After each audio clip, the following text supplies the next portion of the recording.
Hello, and welcome to English Easy Voice. Today, we have a special story for you in easy English. In the shadowed corners of a sprawling estate nestled in the misty hills of Eldridge Valley, whispers of discontent had long festered in the heart of Sophia Langford. She had bound herself to Elias Thorne, a man whose years outnumbered hers by nearly double in a union forged 12 summers past. For 11 of those seasons, Sophia found herself adrift in a sea of monotony, her spirit stifled by Elias's obsession with his vast collection of antique relics, priceless artifacts that gleamed with forgotten histories. He scarcely noticed her waning affections, his gaze perpetually fixed on dusty tomes and the shimmering treasures that lined his private vault. It was during a chance encounter at a local gala that Victor Hale entered her world, a charismatic figure whose presence ignited a spark long dormant within her. Their clandestine romance blossomed swiftly, enduring for 10 fervent moons before the tendrils of suspicion began to weave through the community. Murmurs circulated in hushed tones at gatherings, and Sophia dreaded the moment Elias would uncover the truth. "He'll never release me from this bond," she confided in Victor one stolen afternoon, "and we possess nothing substantial to forge our own path." Yet she knew the worth of Elias's. Heirlooms could pave the way for a life of opulence and freedom. The catalyst for their sinister scheme arrived unexpectedly. One crisp autumn evening, in the form of a stern detective named Harlan Reed, he arrived, unannounced, at the Thorne Manor, where Victor happened to be lingering over a shared brandy, a frequent pretense for his visits. "We've been tracking an elusive burglar who struck several estates in the vicinity," Reed explained, his voice laced with urgency.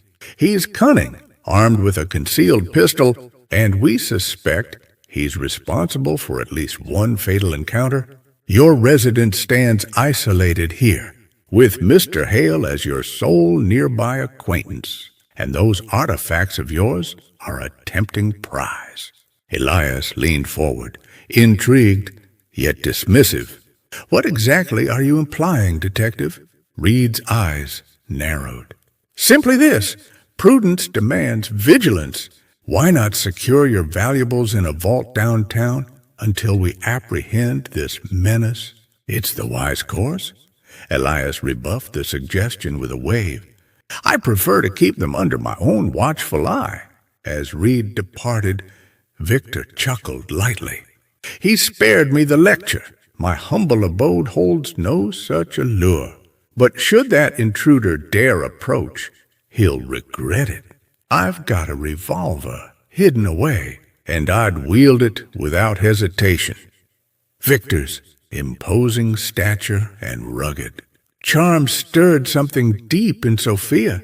She made no effort to conceal her admiration. "Any prowler foolish enough to challenge you would meet a swift end," she murmured, her tone laced with unspoken desire.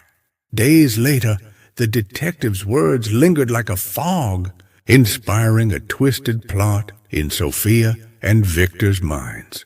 They envisioned Victor staging an intrusion, posing as the notorious prowler to eliminate Elias under the guise of a botched theft.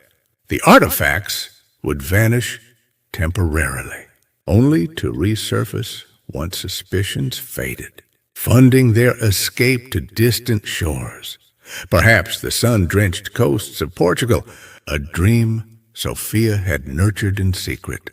As the plan solidified, Sophia lay restless in her lavish chamber one stormy midnight, Elias slumbering soundly beside her.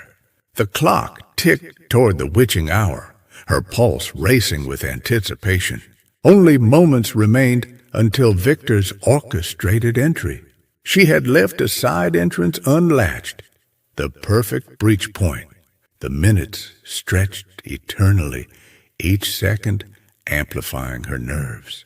Then a distant crash echoed, shattered porcelain from a deliberately toppled vase, followed by the creak of a door yielding to force.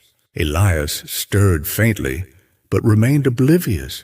Sophia held her breath, counting the beats until Victor ascended. Feigning alarm, she nudged Elias awake. "Darling, listen, intruders below. We must act." Groggy at first, Elias bolted upright, grasping the reality. "Stay here," he commanded, donning a faded silk robe before slipping into the hallway. His hand subtly reaching for a hidden compartment in his nightstand. Sophia paced in the dim glow of moonlight, filtering through velvet curtains, her mind swirling with visions of liberation. She imagined the authorities arriving, consoling her as the grieving widow, while Victor awaited in the shadows.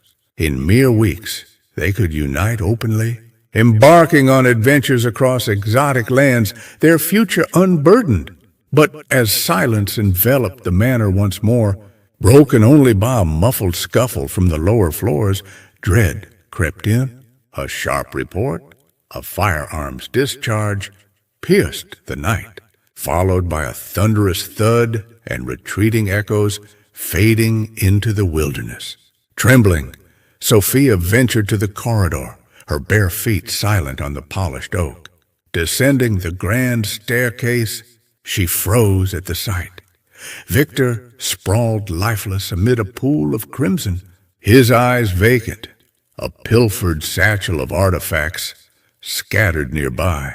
Elias emerged from the adjoining study, his expression a mask of solemn regret.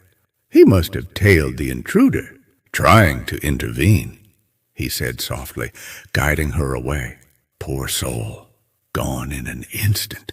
I fired in self-defense, but it was too late for him. Sophia's world shattered. She collapsed into Elias's arms, feigning shock while horror gripped her soul. He laid her gently on a chaise, then methodically wiped the compact pistol he had retrieved earlier, securing it in a locked drawer before summoning the authorities. In the aftermath, as investigators combed the scene, Elias mourned the loss of his cherished items with theatrical sorrow.